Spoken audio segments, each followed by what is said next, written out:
Let's return to This Week in America. Here's your host, Rick Bratton.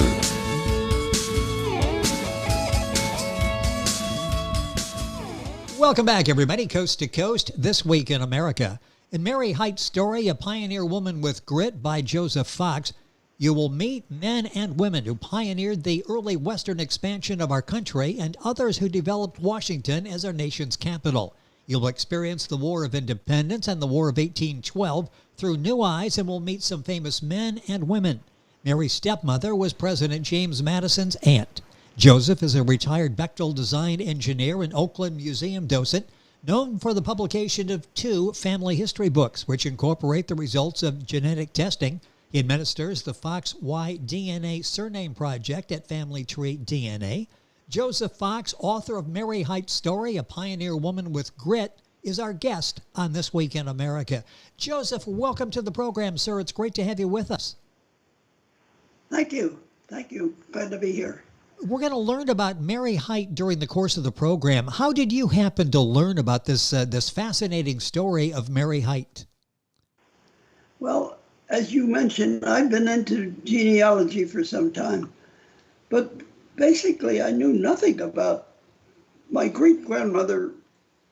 Her name was Annie Euphemia Roach, her family. So I started doing, about 10 years ago, I started doing some research along her line.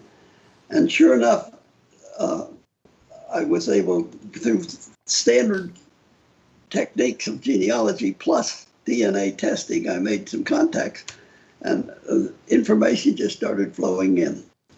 That's amazing. And the book came from that, Mary Hite's story, A Pioneer Woman with Grit. You'll find the book at stratton-press.com in the book section there and other places as well. Where and when did she live? Say that again, Rick. Yeah, where and when did Mary Hite live? She was born in the panhandle of West Virginia. Of course, at that time it was all Virginia, but this was the panhandle of West Virginia, and she married a Anglican minister, moved out to further west in West Virginia, which was pretty well frontier country at the time. And then after her first husband died, she moved back and married a house painter, moved to Washington, D.C. So that's where she lived. And she lived through the Revolutionary War and the War of 1812. And the War of 1812 really had quite an effect on her life. You know, the subtitle is a Pioneer Woman with Grit, and that really tells us a lot about the Mary that we will discover in Joseph's book, Mary Hite's story, A Pioneer Woman with Grit. Why did you consider Mary Hite worth writing about? When you heard the story, what was it about this that you thought, I need to do a book and I need to share this story? Well, I do think, yes, she had grit. She first was in an arranged marriage. Her stepmother was the aunt of President James Madison, and she was a noted person to make arranged marriages. So she married this newly minted Anglican minister, moved out to a parish further west in Moorfield, West Virginia, had 2 children with him. But then after 4 years, he died, and she was left with a 1-year-old and a 3-year-old child. Moved back, taught school for a while, taught her nieces and nephews, and eventually met this house painter, moved with him to Washington, D.C., and set up a boarding house that was pretty well-known boarding house at the time. It's such a fascinating story. You'll find it at stratton-press.com in the bookstore, wherever books are sold, of course. Mary Hite's story, A Pioneer Woman with Grit. Joseph Fox is the author and our guest on the program. How much of this story is true? As you were telling the story, doing research and trying to put together her life decades later, how much of this is a true story? There was an amazing amount of information on Mary Hite that I was able to dig up. She had some important connections. Her grandfather Just Hite settled the Shenandoah Valley and was quite wealthy. But basically, I had her information from my genealogy book, but can I just read a short paragraph? Oh, certainly, please. In the summer of 1784, Mary took a trip out to Moorfield where she bought some property and met her uncle's family. The following is my interpretation of events, but I believe it is a logical one. So that's the way I approach it. In late June, Mary got a letter from Isaac Hite, her Uncle Abraham's son, who had come back from Kentucky Territory to see his parents. So it's a mixture. You have to take the facts and make something out of them.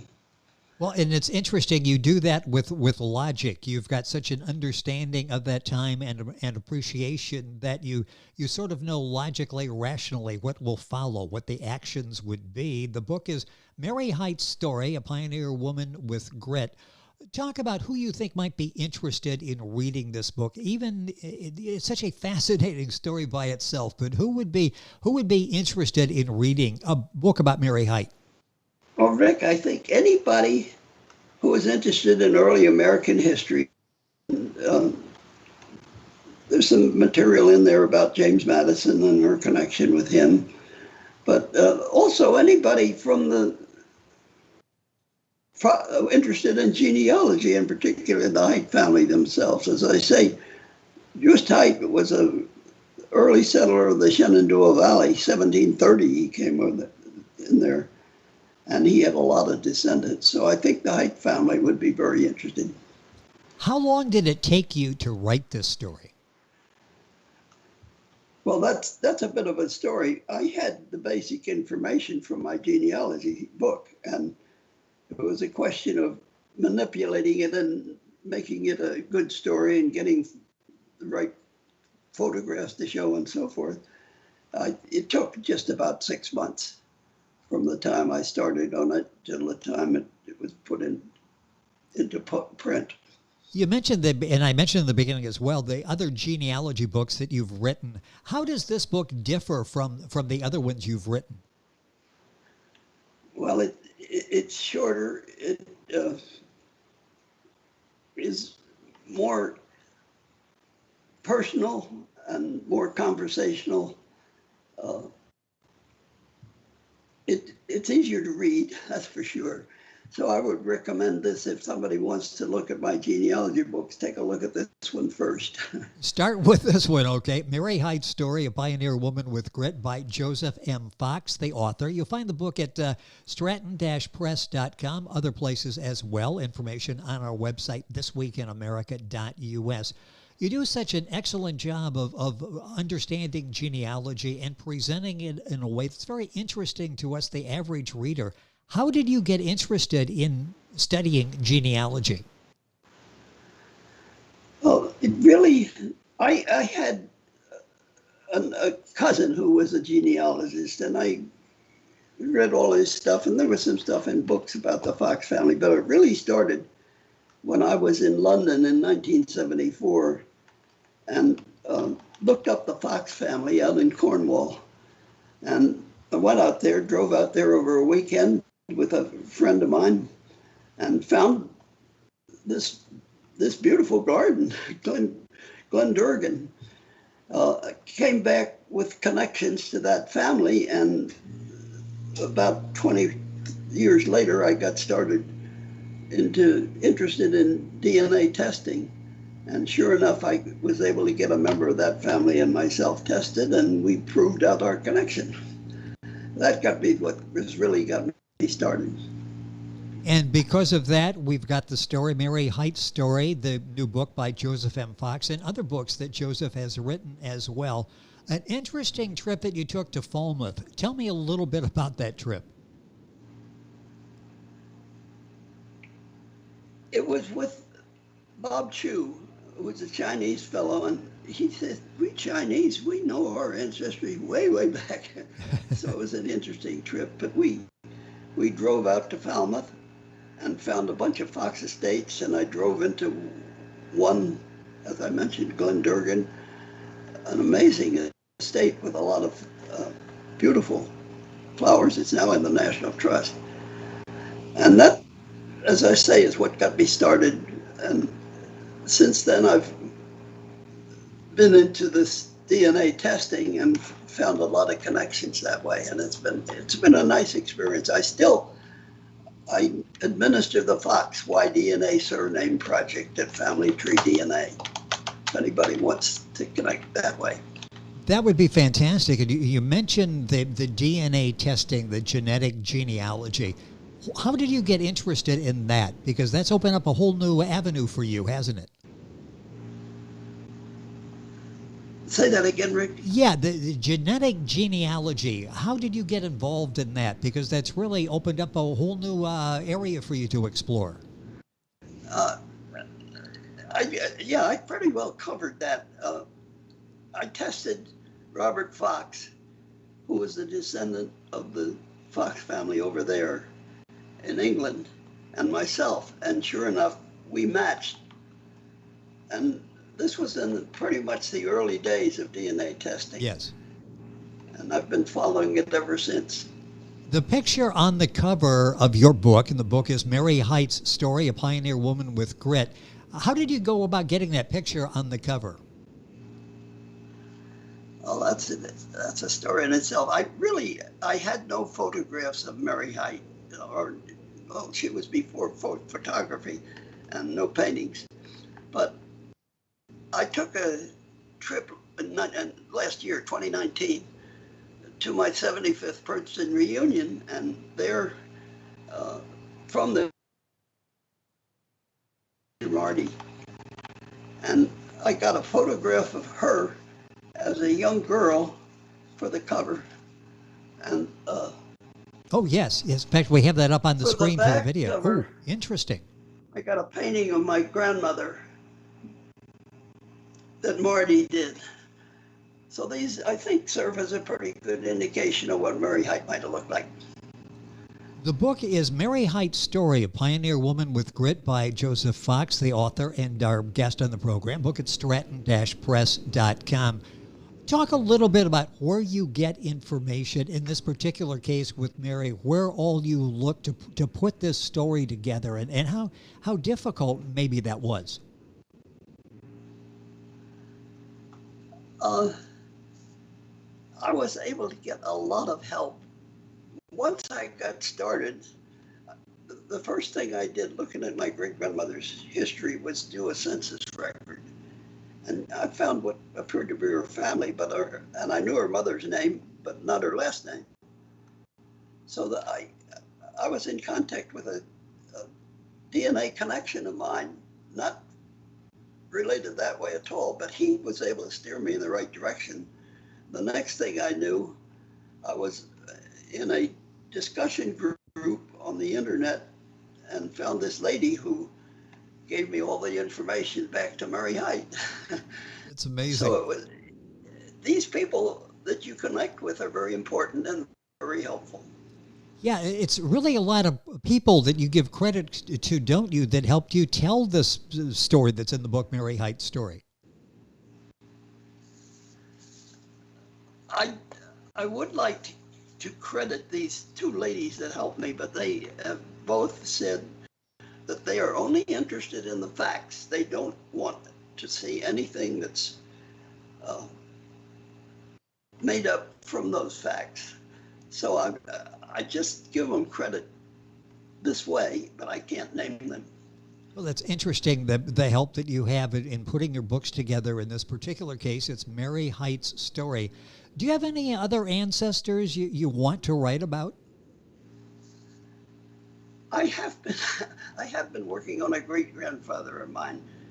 He came out to California at the time of the gold rush. He was a newly minted doctor, and he set up a hospital out here in Sacramento, which had a tough time. And he went back and got married and settled down in Maryland. And there's not much more after that, but I'm trying to dig up information on him. I'm not sure it makes as good a story as Mary Hite's, but we'll see. I guess you do a little more research and determine whether there's a book in that or not. I just a couple minutes left in the program. Talk about the difference now in genealogy, in finding out information, as opposed to years ago when you started this process. It seems like it's so readily available now. Is that true? It is absolutely true, Rick. You can go on the internet and do a search, and if you know how to do it properly, you can find all sorts of information. And it's amazing. For example, with this great-grandfather of mine, I've been looking at documents on historical houses, and they go back into the information about the people that's very revealing. And you are correct. The internet has provided us with a vast amount of information. Our home base for years in doing this program was in Fort Wayne, Indiana, where the library and their genealogical section there, people would come and spend days from all over the world studying. I'm just fascinated with this whole study of genealogy. A minute or so left here. What is this like when you look into a family member and you suddenly start putting the pieces of the puzzle together? I would think it's almost like you know this person after a while. You know, it's like doing detective work. It Yes, really is. yes. And as the administrator of this DNA project, I'm helping a lot of other people. And I get a lot of fun out of it because I'm able to help them find an ancestor that they didn't know about. It's a very rewarding field, and I recommend genetic genealogy to anybody. Yeah, when you see the look on someone's face when they go back and they're able to put pieces together in their past and find out where they came from and what family members went through, like you said, that has to be very rewarding, fulfilling when you're able to help people like that. Yes, it's been very rewarding. Well, you've done such a nice job with this book. You mentioned you're doing a little research with another family member. Are you working on any other book? It sounds like you get your hands full with your regular projects here. Well, I am assembling a commonplace book. I'm 98 years old, and I'm trying to get together for my family all the information I can, and it's scattered around my office every place. That's a job for me in the future. Just getting that organized. Well, Joseph, 98 years old, the youngest 98-year-old person I have ever met. I'm just amazed at the energy and jumping in the internet and doing this research. It's just such a job well done. And this book is available wherever books are sold. I'll send you to strattonpress.com. It's Mary Hite's story, A Pioneer Woman with Grit by Joseph M. Fox. The website is stratton-press.com. Find it at other places as well. Video version of this program, by the way, you'll find by going to YouTube, going to our website, thisweekinamerica.us. And we got the book cover up there, and you'll have a chance to see Joseph as we're talking about the book. Joseph, it's been a pleasure to have you on the program. Good luck with all the projects you've got going. Hopefully we'll have a chance to catch up with you and do it again. Thank you for being with us on the program. Thank you. I appreciate the chance. It has been a pleasure. Joseph Fox, author of Mary Hite's Story, A Pioneer Woman with Grit. You'll find it at stratton-press.com. And, of course, more on our website, thisweekinamerica.us. Back on today's program after these messages. This Week in America is online. You can visit our website, thisweekinamerica.us. Scott Pinkerton, Associate Producer of This Week in America. Jay Anderson, Segment Producer. Ben Watson, Webmaster. Otto Bechet, Director of Engineering and TV Production. This Week in America produced and is a trademark of Blue Funk Broadcasting, LLC. For information on all of our guests and to listen to this week's show, our website again at thisweekinamerica.us. And I'm Sean Bratton, Executive Producer of This Week in America.